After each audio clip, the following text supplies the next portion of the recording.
Hi guys, welcome. It's Monday. So, sorry I didn't post over the weekend. It was, it was a landmark occasion as my parents' 70th wedding anniversary. Just think about that for a second. 70 years wedding anniversary, still hanging on. Obviously, never a crossword. So that's where I was. As I said at the time, that's probably like 3 life sentences. But all good and all hanging on. So, a while ago, this is just an adjunct. So a while ago, I was just discussing the fact that I am distanced from the sport, yeah? So I'm not in it. That's why I never had a tennis coaching qualification. And I'm not into the politics and the administration or coaching players that are in the system.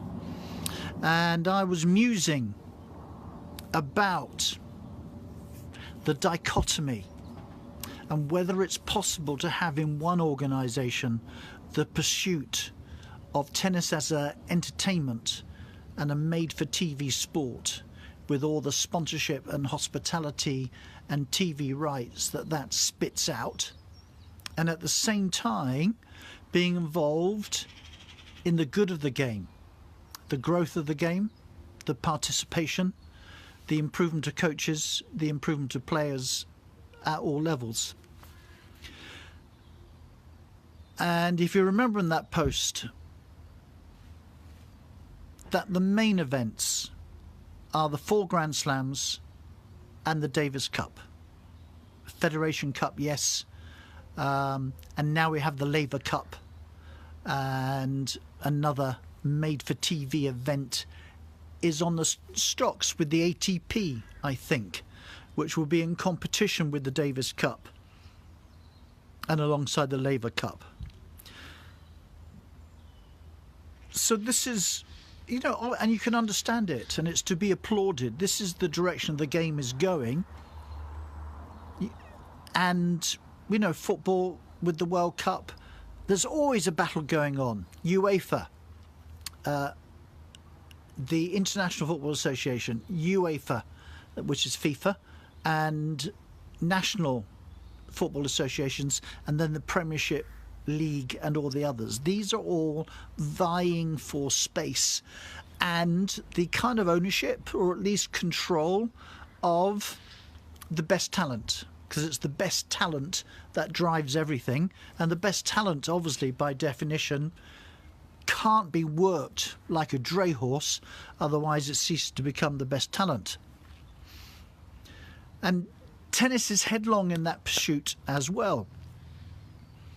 But I was remarking that only the UK, with Wimbledon, is separate from the LTA. 90% of the distributable profits of Wimbledon go to the LTA, and the LTA are then charged with the good of the game, the growing of the game, the improvement of quality of coaches, the improvement quality of players, getting more people in.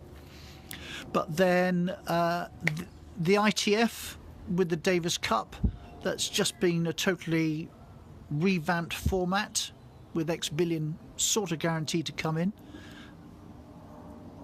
own the pathway of foot soldiers that see the ITF and the futures and the challenges events and the lower prize money events as the pathway to becoming a pro and making money out of the game, which is massively tough. Massively tough. Like probably top 100 make money, top 150 probably break even, everybody else probably loses. And before that, as the apex of the pyramid broadens, and you have all these foot soldiers that would go or not go to university and college and take it up that route from around the world.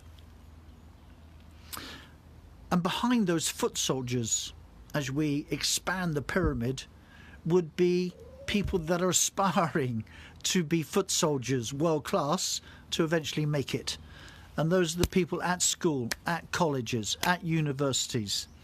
And these are the people that keep racket manufacturers, clothing manufacturers happy because there's somebody to sell to.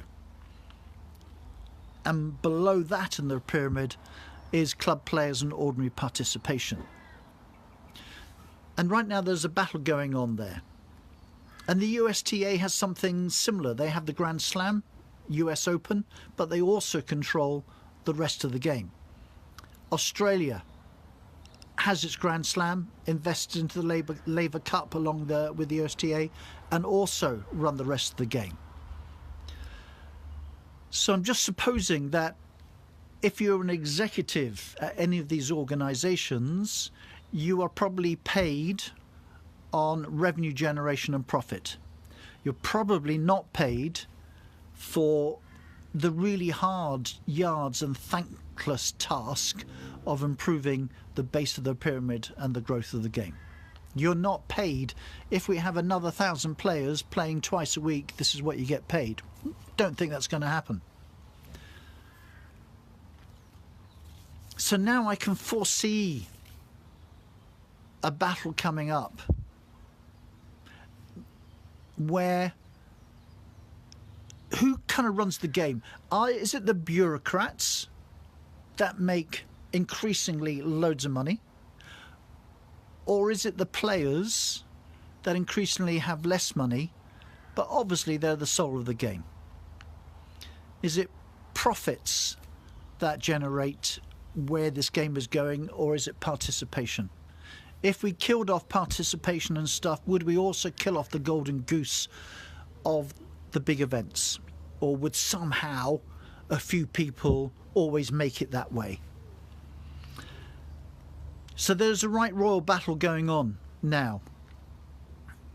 And I wouldn't be surprised if that goes to legal action. And is this part of a worldwide malaise? Not just in UK and Europe and Brexit or America, but in every other country. Is this part of a malaise of populism that are finally waking up to the people that they elected to look after them, look after the people that voted for them, are instead looking after themselves and not looking after the people that voted for them?